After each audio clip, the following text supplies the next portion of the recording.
is wherever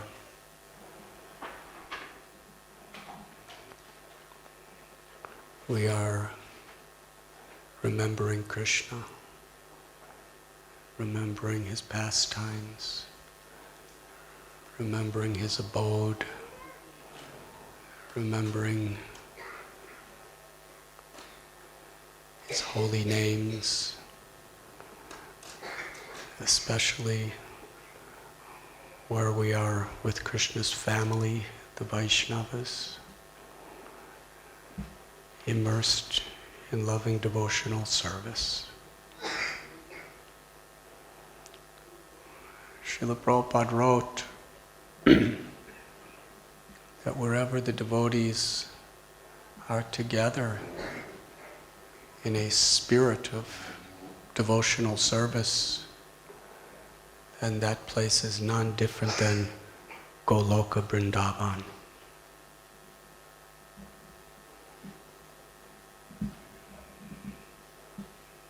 That means, and then Prabhupada explains, because the spirit of Vrindavan is where everyone accepts that Krishna is in the center of their lives.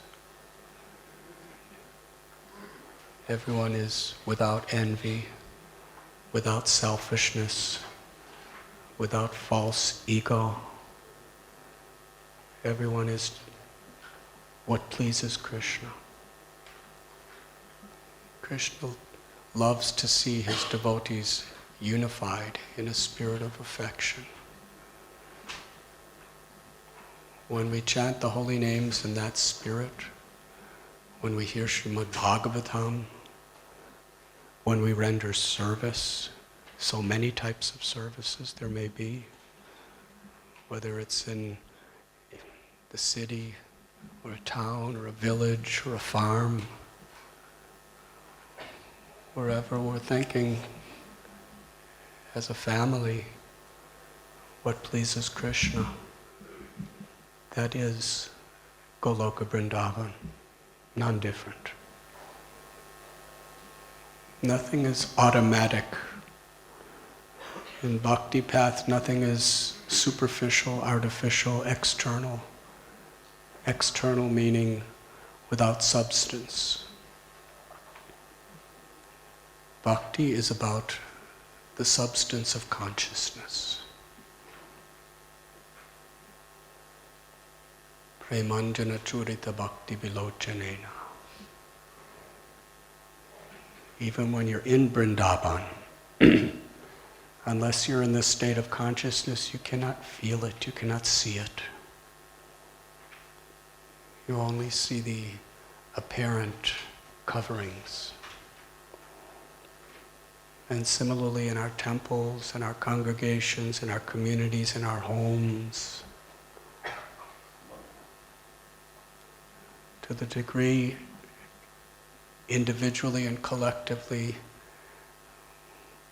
we are thinking in a selfish state of mind, where we put ourself as the center, then there is bound to be conflict.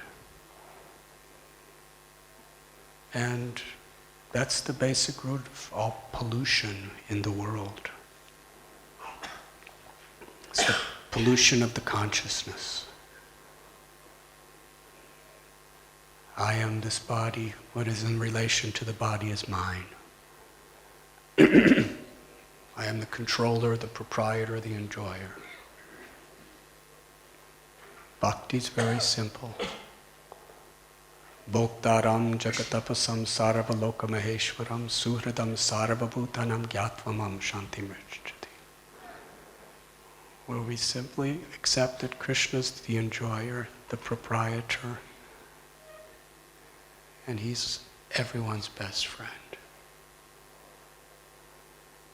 If we make friends with Krishna, we can be happy in any situation, every situation. If we don't make friends with Krishna, we can't be happy no matter what arrangements we try to make in this world. And making friends with Krishna, Yegatamam prapadyante tams tataiva bhajamyam Krishna reveals his love and his mercy, which is forever. It is revealed according to how we surrender.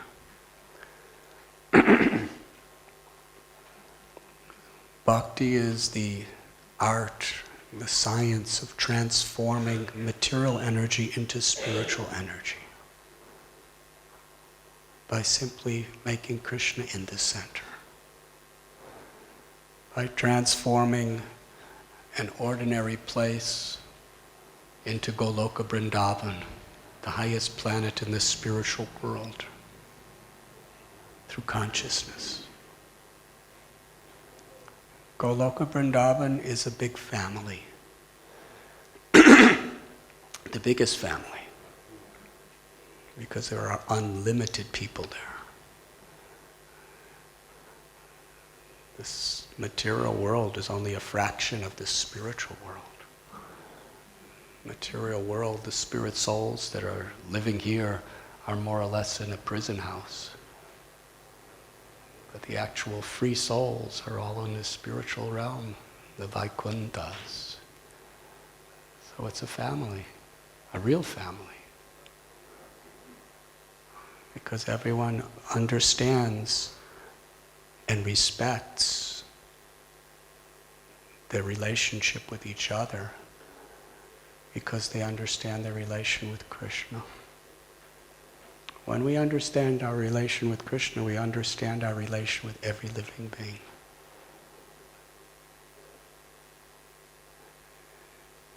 When we understand our relationship with conditioned souls, then we are on the mission of compassion of the Lord.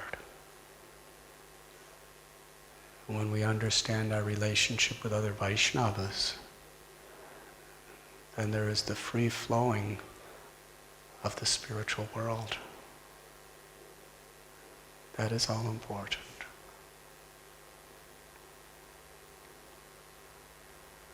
Krishna comes to this world. Yada yada hi dharmasya glanir-bhavati bharata, again and again, simply to teach us this lesson.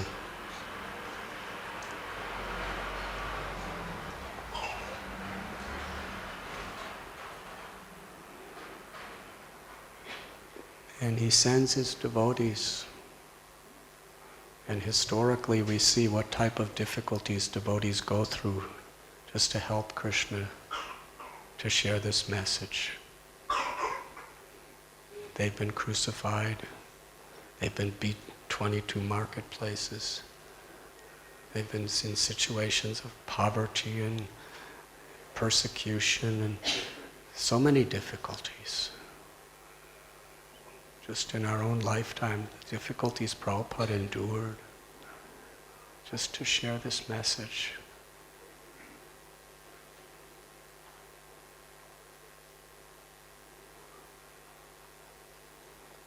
Srila Prabhupada,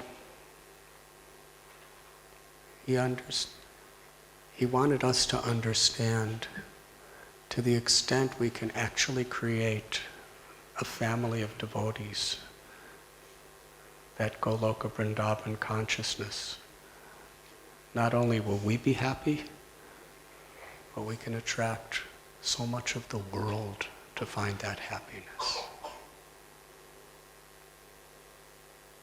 And Srila Prabhupada told us that the principle was simple living and high thinking. And this is something that should be pursued wherever we live. Whether we're living in the penthouse in Manhattan Island in a skyscraper, or whether we're living in the kunjas of Brajbhumi on the bank of Yamuna. The same concept is there. Simple living, high thinking. And simple living has many aspects. In essence, it means to be without duplicity, without ulterior motives, without false ego. It means we just want to serve. we're happy chanting Hare Krishna, taking a little prasad and serving. Whether we're billionaires, millionaires, upper middle class, income, or whether we're brahmacharis in the ashram, which really doesn't fit in any status of society these days.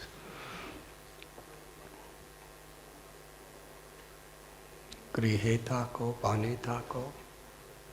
Bhaktivinoda taught this. Whether you're in the forest as a renunciate or living in the cities as with a family and occupation, if we just chant Krishna's name without offense, we'll be above the happiness and the distress of this world. This is what our acharyas came to give us.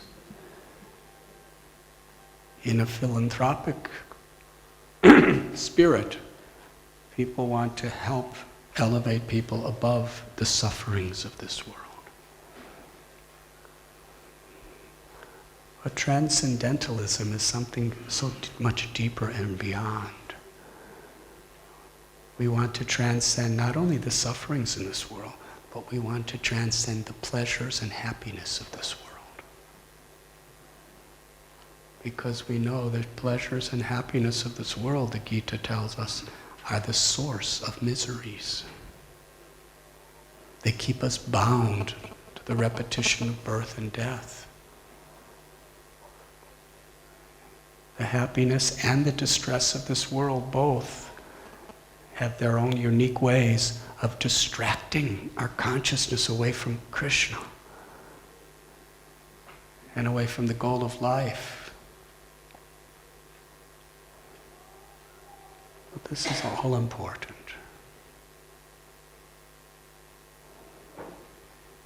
A very significant part of Srila Prabhupada's purposes was to create rural communities based on the principles of simple living and high thinking. High thinking, in essence, is Jivara Swarupoi Krishnara Nityadas, that I'm an eternal servant of Krishna. Gopi Bharatur Padakamalayora Das Das Anudas. To serve Krishna means to be the servant of the servant of the servant of Krishna. And that consciousness is what pleased Krishna, and that consciousness waters the root of the existence, and that consciousness is my happiness, and it's the real happiness I could give to others.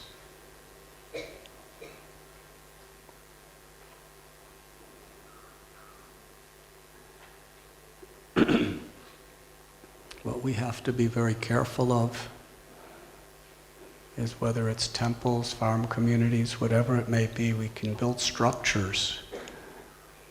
But if we do not cultivate the attitude of bhakti, that non-envious attitude of putting Krishna in the center without ego, then it's a shell with nothing inside.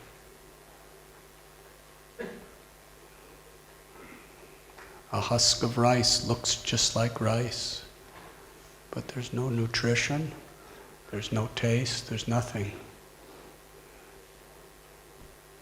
So whatever we do on the level of projects is a shell, it's a husk, but the purpose is inside is the rice, inside is the substance of Krishna's grace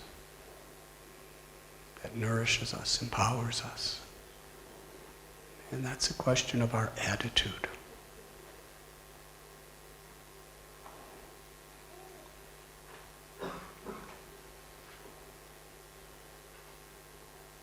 So Srila Prabhupada,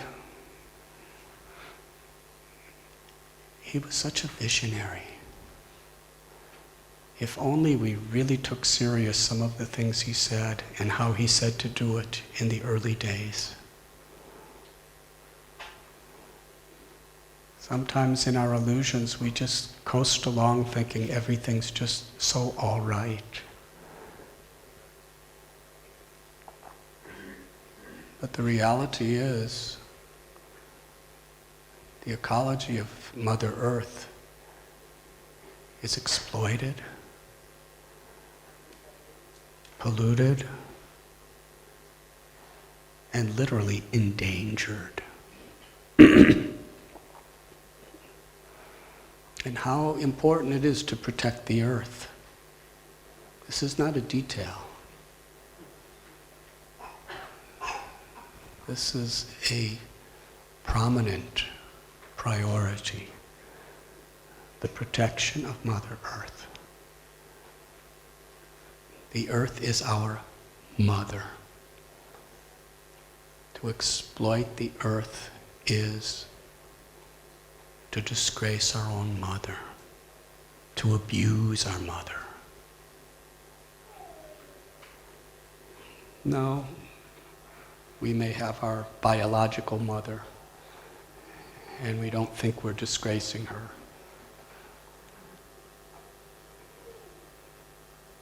Because you have your mother, and I have my mother, and everybody else has their own mothers. Yes? But what do we all have in common? What brings us together?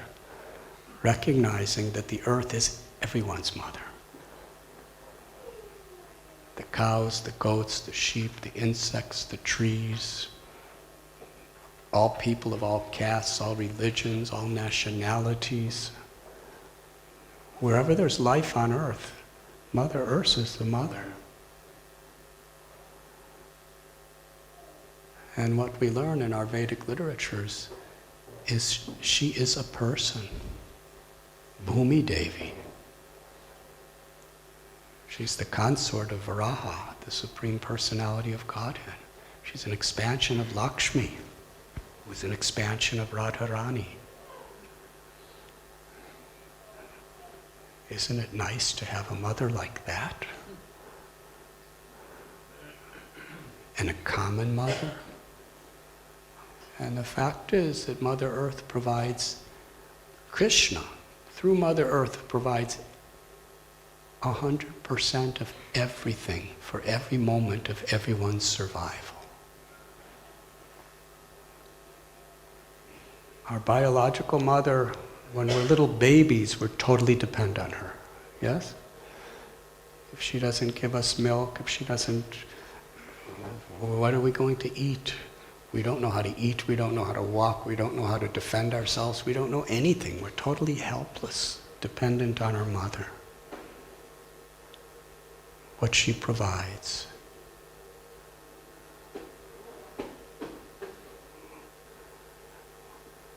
Every one of us, whether we're world champion athletes or whether PhD scholars,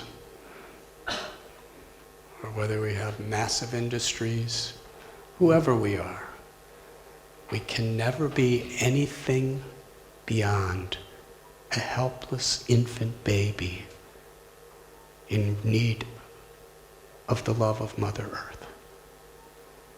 She provides all the food, all the water, all the air. She provides us our body, everything. We're born of her, and she is sustaining us 24 hours a day. And every wisdom culture in its founding states teaches people how to actually honor and live in harmony with Mother Earth.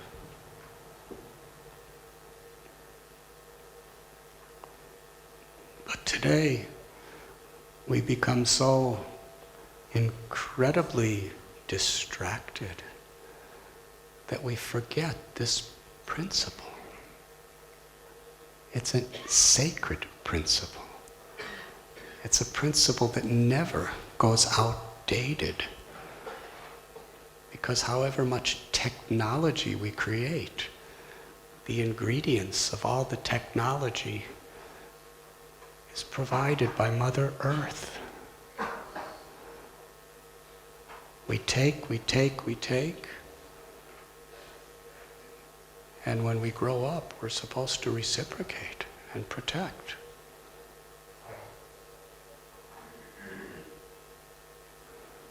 So Srila Prabhupada, he was seeing it from a perspective of the holistic welfare of humanity and all living beings.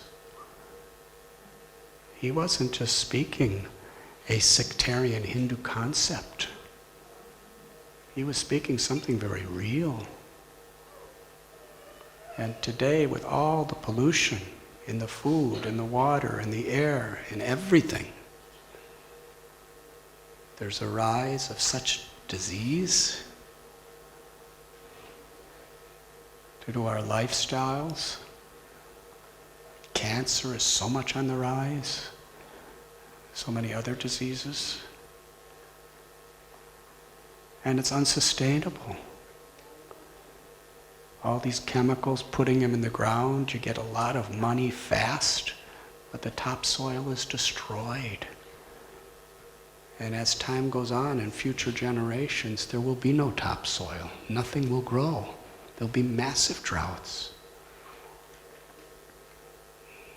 The whole idea of global warming and greenhouse effects, we see what's happening in the world today.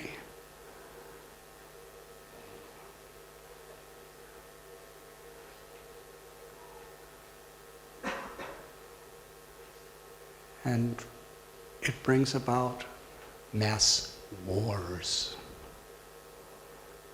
If you really get down to the wars of the world, they're usually fighting over natural resources. Well, according to some of the greatest geologists and scientists,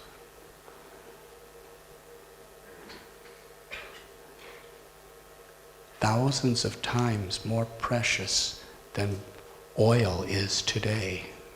And we're fighting wars over oil, over energy. In the past there were wars fought over coal, and now oil, and it's being depleted. There will be much, much greater scarcity of water.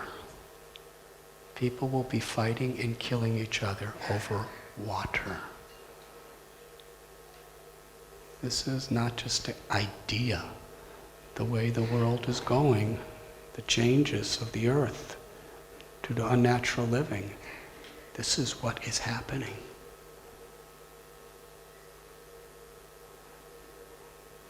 And young people in the colleges in the West, they understand that there's no future unless there is a major ecological revolution from the way we're living and thinking. The tendency is we just roll along on the roller coaster, and it's just easy to just go on and go on. And the byproducts of the problems, that's somebody else's problems. That's the tendency, because it's just going so far. Srila Prabhupada, when he was on the Jaladuta, when he was sitting in Radha Damodar temple before he even came to America and started the ISKCON society in form, he was meditating on these farm communities to teach people how to actually live a healthy life in harmony and respect for Mother Earth. To show an example.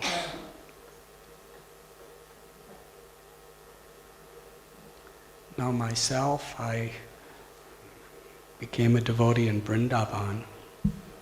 And in those days, Vrindavan was such a natural place. The whole time I lived in Vrindavan, Actually, after I left the little ashram at the beginning, I never saw a single toilet. Hare Krishna. Sadhus and Brijabasis, we just went into some field somewhere. Quite natural.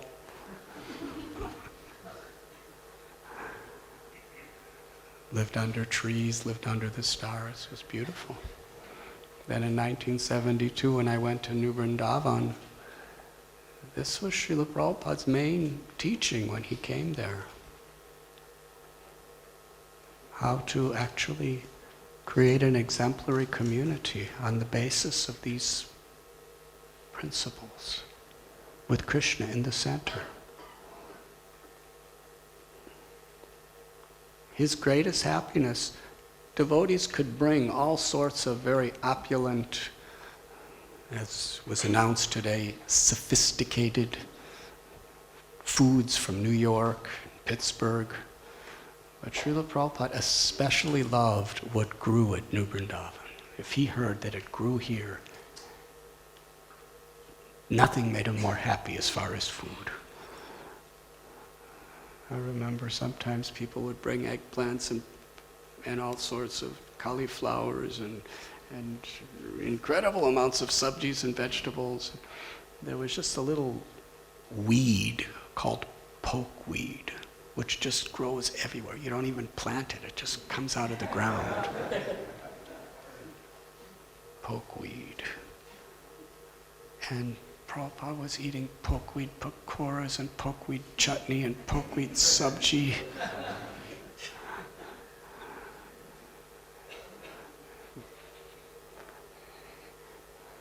Because he wanted to emphasize growing natural things in a sustainable way. Today in the West, the organic industry is flourishing like anything, because thinking people know it's the only future for the world.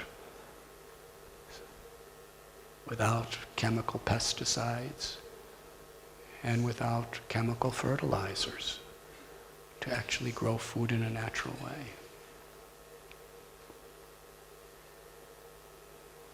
There's really no alternative eventually, except to just get diseased and kill life altogether. This is the way Prabhupada taught us. And in one sense, yes? Oh, okay. In one sense, it's eternal truth within this world. And devotees took it seriously, but somehow or other distracted.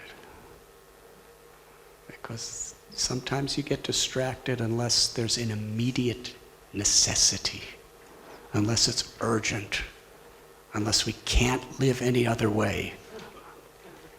Then we just take the easier ways. It's easier to go to a supermarket than to grow something.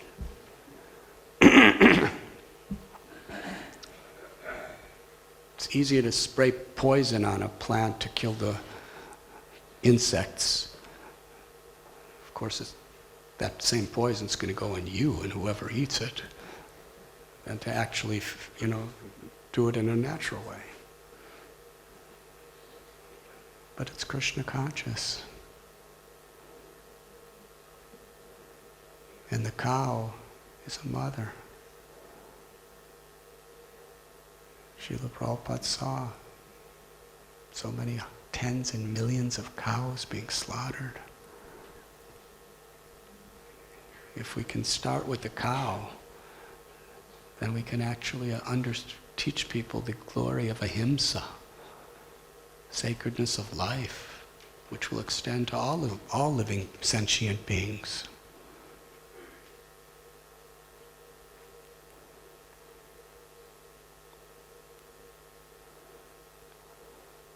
So we may ask, why we're putting effort into this project.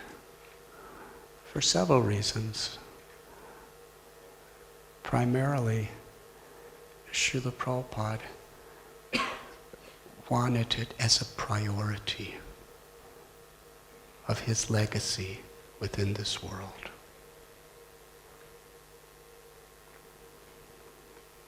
At New Vrindavan, Srila Prabhupada, he would go out into the fields. It's not that the fields are necessarily, it's just that simplicity of not depending on this ugra karma, artificial way of life that the world has come to. And Srila Prabhupada very much emphasized that we grow our own food in a natural way. And another thing, with his own hand, he drew a sketch and told how to build natural houses that are ecologically friendly and simple, with primarily from ingredients that were right there, and minimizing as far as possible having to take so many things from outside. And they were called Prabhupada houses. And there was about 4 or 5 of them built. And Srila Prabhupada was so pleased. In other words, he wanted eco-friendly buildings. He actually wanted everything eventually to be built that way. So what we have here, there is, marble is ecologically very sound. But, there is, to a very large extent, it's not completely the bricks that were used and various components of how things were put together is completely, totally in the spirit of those Prabhupada houses that Prabhupada, he didn't just want, he insisted.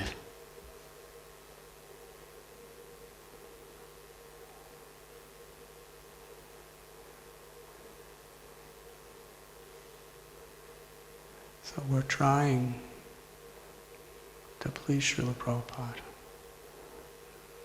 We're trying, according to our capacity, to do something that he considered a priority for the re-spiritualization of the society. At New Vrindavan, Prabhupada didn't talk about distributing books like he did at almost every other center. He talked about building these kinds of houses and growing this kind of food and protecting the cows. This was one of his main priorities. But unfortunately, in many places, things got off track. Gita-nagari, Srila Prabhupada wrote a whole thesis based on the concept of Gita-nagari. And just to prove to us how important it was, he would come to these farm communities so much. Came to New Vrindavan 4 times. We'd usually stay a couple weeks each time. New Talavan. When George Harrison got his property, Bhaktivedanta Manor, Prabhupada called it, I think, New Gokul.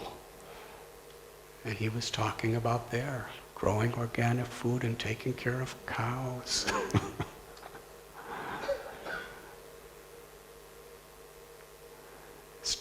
Prabhupada was very, very much focused on a farm community in Hyderabad. Yes, land was given to him.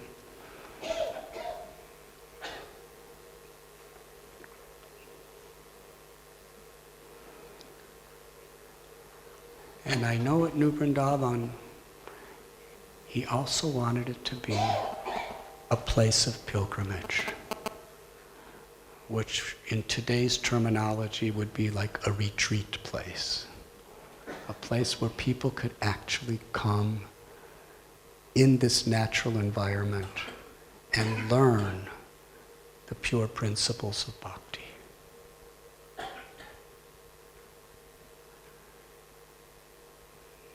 Just a few days ago, our very, very dear, beloved, worshipable God sister, Yamuna Devi, Mataji, passed from this world.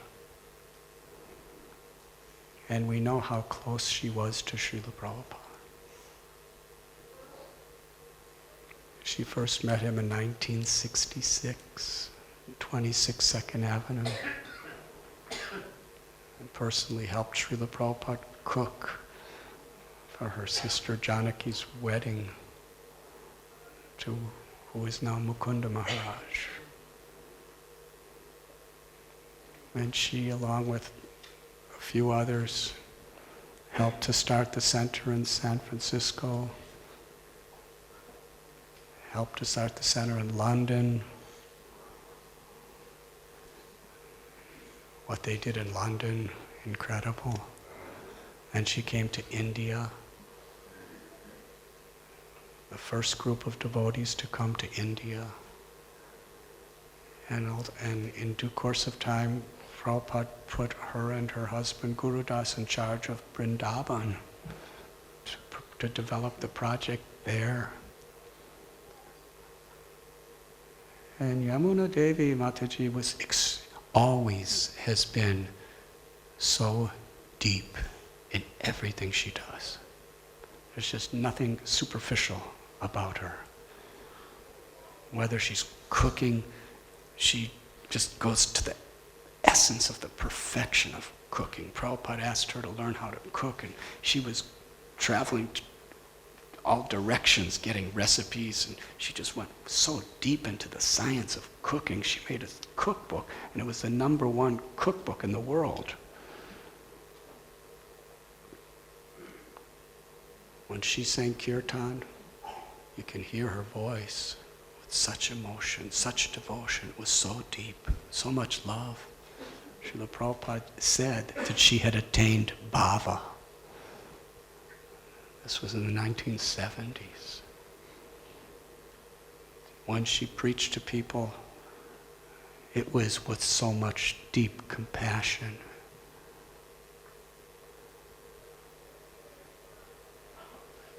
Her love for Srila Prabhupada, she was just so deep. And Yadubar Prabhu is here. He can explain to us a little later today. I hope so. I'm giving you some warning. Because she so much lived for the legacy of Prabhupada. That's all she did. Literally, when her husband took sannyas in the mid-70s, without taking formal vows, she took the vow of being just like a sannyas. Body, mind, words, life, everything only for Prabhupada and Krishna. And she never deviated as long as she lived. Very rare. And she didn't have much support or anything. But she understood, because she understood Prabhupada so deeply. She understood the high priority of the simple living, high-thinking rural communities. And of all, people would beg her to come anywhere and live. She went to Sharanagati. And she built a house out of natural materials. What is it, rammed earth? Straw bale. It's a simple natural technology, and the bricks of this place is a simple natural technology. There may be different processes, but the exact same spirit. She built a natural house, in a farm. Her and the other members of the community were trying to grow their own food in a very natural way. And she lived that way for many, many years. Wasn't an easy life. Why did she choose to live like that? Because she knew how important it was to Srila Prabhupada that it be established. And she saw how it was being neglected, even in our farm communities, to really live in this spirit.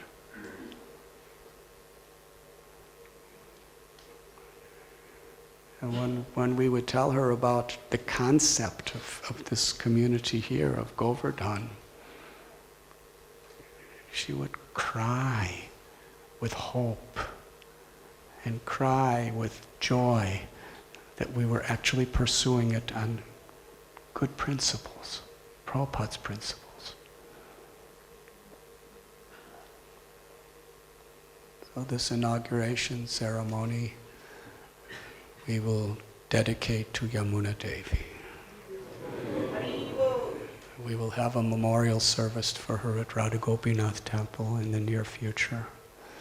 But we are dedicating the inauguration of this project to her love, to Yamuna Devi's pure love for Srila Prabhupada.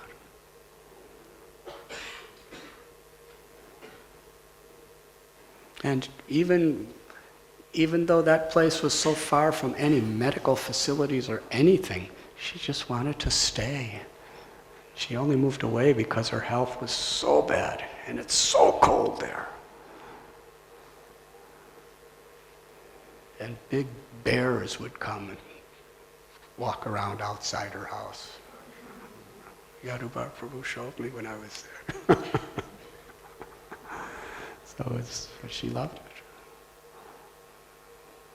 Why did she love it? Because she loved Srila Prabhupada. So no, this is not a detail. This is a priority of Prabhupada's mission. Why? Because it's a priority for the re-spiritualization of society and for the sanctity of humanity.